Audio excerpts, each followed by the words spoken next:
World wide ஒரு 180, 190 கோடி இருக்கலாம். இந்த நாளைக்குள்ள இந்த படம் வந்து 200 கோடிய தாண்டும் அப்படின்றாங்க. அஃபிஷியலா அவங்க அனௌன்ஸ் பண்ணுவாங்க. இப்ப இந்த ரேஞ்சில போம்போது ஒரு 250, 300 கோடியோ இல்ல 300 கோடி தாண்டி பண்ணும்போது, கண்டிப்பா தமிழ் சினிமா வந்து பெருமைப்படக்கூடிய வெற்றியா தான் நான் பார்க்குறேன். ஏன்னா இந்த மாரி வெற்றிகள் தான் தேவைப்படுது. எஸ். அடுத்தடுத்து வர படங்களுக்கும் இது ஒரு ஒரு பெஞ்ச் மார்க்கா மாறுதுல்ல. இப்ப இந்த வருஷம் வந்து இனிமே இந்த மாரி படங்கள்லாம் பெருசா கலெக்ட் பண்ணாது அப்படின்னு நினைக்கும்போது, இல்ல திருப்பியும் இந்த மாரி பெரிய வெற்றிகள்லாம் இருக்கு. பெரிய பாக்ஸ் ஆஃபிஸ் வசூல்லாம் பாசிபிள் அப்படின்னு இந்த படத்தினுடைய வெற்றி காமிக்குது.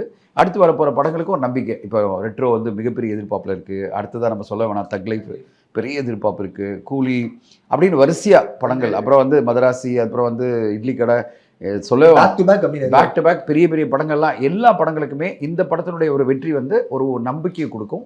அந்த உந்துதலும் கொடுக்கும். நம்பிக்கை ஒன்று, ஒரு என்கரேஜ்மெண்ட்டு. சரி நம்மளும் இது மாதிரி பண்ணால் நம்ம ஒரு பெரிய வாய்ப்பு இருக்குது. ஏன்னா தமிழ்நாடு ரசிகர்கள் வந்து இவ்வளோ பெரிய வசூலை கொடுக்க ரெடியாக இருக்காங்க. உலக லெவலில் தமிழர்கள்லாம் இவ்வளோ பெரிய வெற்றியை கொடுப்பாங்க அப்படின்ற நம்பிக்கை தான் இந்த படத்தோட வெற்றி காமிக்குது.